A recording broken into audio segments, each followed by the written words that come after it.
Hello viewers, welcome to TNPSC shortcuts by Deepa. So இந்த வீடியோவில் பாரதிதாசன் சம்மந்தப்பட்ட அடுத்த ஒரு 10 ப்ரீவியஸ் கொஷின் தாங்க பார்க்க போகிறோம். ஆல்ரெடி 2 வீடியோவில் 10 கொஷின்ஸாக 20 கொஷின்ஸ் வந்து நம்ம பார்த்து கம்ப்ளீட் பண்ணிட்டோம். ஸோ உங்களுக்கு முதல்லேருந்து பார்க்கணும், பாரதியார்லேருந்து பார்க்கணும் அப்படின்னு நினச்சிங்கன்னா டிஎன்பிஎஸ்சி டாபிக் வைஸ் ப்ரீவியஸ் கொஷின்கிற ப்ளேலிஸ்ட்டில் செக் பண்ணிங்கனாலே உங்களுக்கு கிடைக்கும். ஸோ நம்மளோட சேனலே தனியாகவே ப்ளேலிஸ்ட் வந்து நம்ம க்ரியேட் பண்ணி வச்சிட்டோம். ஸோ அதுக்கு முன்னாடி நீங்கள் நம்மளோட சேனலை சப்ஸ்கிரைப் பண்ணிடுங்க, இந்த வீடியோக்கு ஒரு லைக் பண்ணி மறக்காமல் உங்களோட ஃப்ரெண்ட்ஸ்க்கும் ஷேர் பண்ணிடுங்க. ஓகேங்களா? ஸோ ஃபர்ஸ்ட் கொஷின் பார்க்கலாங்களா? இன்றைக்கானது பாரதிதாசனார் எச்சிறப்பு பெயரால் அழைக்கப்படுகிறார். ஸோ பாரதிதாசனார் எச்சிறப்பு பெயரால் அழைக்கப்படுகிறார் அப்படின்னா புரட்சி கவிஞர். ஓகேங்களா? ஓகே, இது வந்து எந்த வருடம் கேட்கப்பட்டது அப்படின்னு வந்து பார்த்தீங்கன்னா 2010 வருடத்தில் கேட்கப்பட்ட ஒரு முந்தைய ஆண்டு வினா. ஓகேங்களா? அடுத்தது செகண்ட் கொஷின், இன்றைக்கான செகண்ட் கொஷின். பட்டியல் 1 உடன் பட்டியல் 2 பொருத்தி பட்டியல்களுக்கு கீழே உள்ள தொகுப்பில் உள்ள விடையினை தெரிவு செய்க. ஸோ பட்டியல் 1 பட்டியல் 2ன்னு சொல்லிட்டு பொறுத்து கொடுத்துட்டாங்க.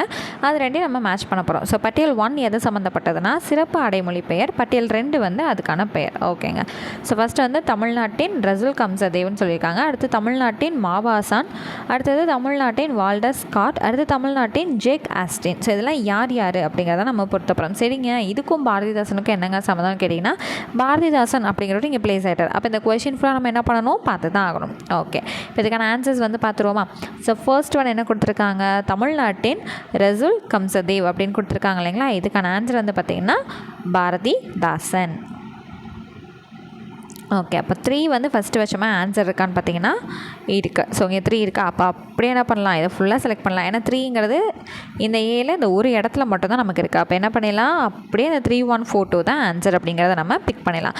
சரி, மற்றதுக்கு என்னென்னு பார்த்துருவோமா? இப்போ தமிழ்நாட்டின் மாபசான் அப்படிங்கிறது வந்து பார்த்திங்கன்னா ஃபர்ஸ்ட் இருக்கக்கூடிய அந்த புதுமை பித்தன். அடுத்ததுக்கான ஆன்சர் வந்து 4ங்களா? தமிழ்நாட்டின் வால்ட் ஸ்காட் அப்படிங்கிறது 4. ஸோ 314ங்கிறத நம்ம பார்த்துட்டோம். அடுத்தது லாஸ்ட்டு தமிழ்நாட்டின் ஜே காஸ்டின்ங்கிறது வந்து 2. அனுத்தமா. ஓகேங்களா? அவ்வளோதான். 3142 தான் இதுக்கான ஆன்சர். அடுத்தது பாரதிதாசன் இயற்றிய நாடக நூல் எதுங்க? ஸோ அப்வியஸாக பல தடவை நம்ம படிச்சிட்டோம். இப்போது நம்ம பார்த்த அந்த 20 கொஸ்டின்லேயே 3-4 தடவை படிச்சிட்டோம். இப்போ ஒரு தடவை வந்துருச்சு. பாரதிதாசன் இயற்றிய நாடக நூல் என்னது? ஆப்ஷன் பியில் இருக்கக்கூடிய பிசிராந்தையார். இதுக்கு தான் என்ன கிடச்சிது, சாகித்ய அகாதமி விருது கிடச்சிருக்கு. ஓகேங்களா? சரி, இது வந்து பார்த்திங்கன்னா குரூப் 4 2019 வருடம் நமக்கு கேட்கப்பட்ட கேள்வி. ஸோ அடுத்த கொஷின் அப்படியே பாருங்களேன். பாவேந்தர் பாரதிதாசனால் எழுதப்பட்ட சாகித்ய அகாதமி பரிசு பெற்ற நாடக நூல் என்ன? பார்த்தீங்களா, எத்தனை தடவை இந்த கொஷின் நமக்கு ரிப்பீட் ஆகிட்டே இருக்குது பார்த்தீங்களா? அது என்னதுங்க? பிசிராந்தையார் அப்படிங்கிற நாடக நூல். சரிங்க. அடுத்தது பாரதிதாசன் நூல்களில் பொருந்தாதது எது? குடும்ப விளக்கு, பாண்டியன் பரிசு, 2 வீடு, கல்லோ காவியமோ. ஸோ இது 3மே பாரதிதாசன் இயற்றினது. இந்த கல்லோ காவியமோ அப்படிங்கிறது பாரதிதாசனோட படைப்பு கிடையாது. அப்போ பாரதிதாசன் நூல்களில் பொருந்தாத நூல் எதுங்க? கல்லோ காவியமோ. சரிங்க.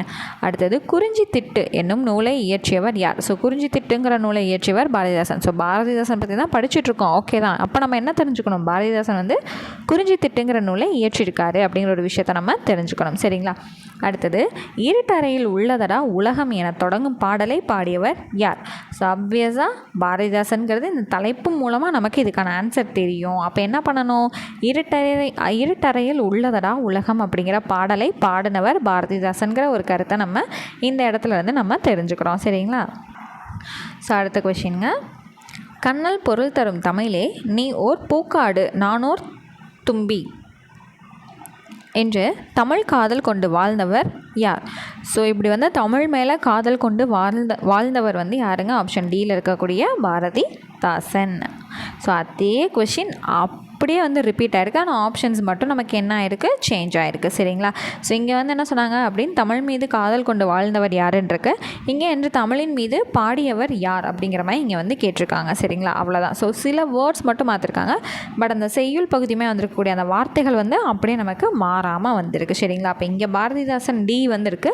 இங்கே வந்து என்ன கொடுத்துருக்காங்க, சுப்புரத்தினம் அப்படின்னு சொல்லி நமக்கு கொடுத்துருக்காங்க. ஸோ அவரோட இயற்பெயரை இங்கே கொடுத்துட்டாங்க. ஓகேங்களா? அவ்வளோதான் வித்தியாசம். அடுத்தது இன்றைக்கான லாஸ்ட் கொஷின், நீலவான் மறைக்கும் ஆள்தான் ஒற்றைக்கால் நெடிய பந்தல் என்ற வரிகளில் ஒற்றைக்கால் நெடிய பந்தல் என குறிக்கப்பெறுவது எது? ஸோ இதில் ஒற்றைக்கால் நெடிய பந்தல் அப்படிங்கிற விஷயம் எதை குறிக்குது அப்படின்னு தான் கேட்டிருக்காங்க. ஸோ ஆப்ஷன் சியில் வரக்கூடிய ஆலமரம். ஒற்றைக்கால் நெடிய பந்தல் அப்படிங்கிறது என்னது? ஒரு கால், ஆனால் அதுக்கு நிறைய கிளைகள் இருக்குது. அதான் என்ன சொல்லியிருக்காங்க? ஒற்றைக்கால் நெடிய பந்தல். இது வந்து ஆலமரம் அப்படிங்கிறது நமக்கு உணர்த்தப்படுது. ஓகேங்களா? ஸோ இந்த ப்ரீவியஸ் கொஷின்ஸ் படிக்கிறது மூலமாக எந்த கொஷின் எவ்வளோ தடவை ரிப்பீட் ஆயிருக்கு, அப்போ எது நமக்கு ரொம்ப முக்கியம், எந்த மாதிரிலாம் கேட்குறாங்க அப்படிங்கிற விஷயங்கள் வந்து நம்மளால் தெரிஞ்சுக்க முடியுது இல்லைங்களா? அவ்வளோதாங்க. ஸோ இந்த ஒரு 10 கொஷின் படிக்கிறதுக்கு டெய்லி ஒரு 5 நிமிஷம் ஏதோ ஒரு ட்ராவல் டைமோ இல்லை தூங்குறதுக்கு முன்னாடி ஏதாவது கேட்டால் தூங்குறதுக்கு நல்லா இருக்குமே நினச்சா கூட இதை கேட்கலாம். அப்போல்லாம் போய் உங்கள் வாய்ஸை கேட்க முடியுமாங்க அப்படின்னு சில பேர் வந்து சொல்லுவாங்க.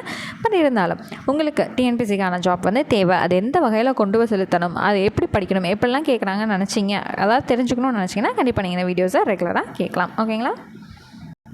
ஸோ இதே போல் அடுத்த ஒரு 10 ப்ரீவியஸ் கொஷினோட நெக்ஸ்ட் வீடியோவில் உங்களை நான் மீட் பண்ணுறேன். அதுக்கு முன்னாடி நம்மளோட சேனலை மறக்காமல் சப்ஸ்கிரைப் பண்ணிடுங்க. இந்த வீடியோக்கு ஒரு லைக் பண்ணி உங்களோட ஃப்ரெண்ட்ஸுக்கும் ஷேர் பண்ணிடுங்க. தேங்க்யூ.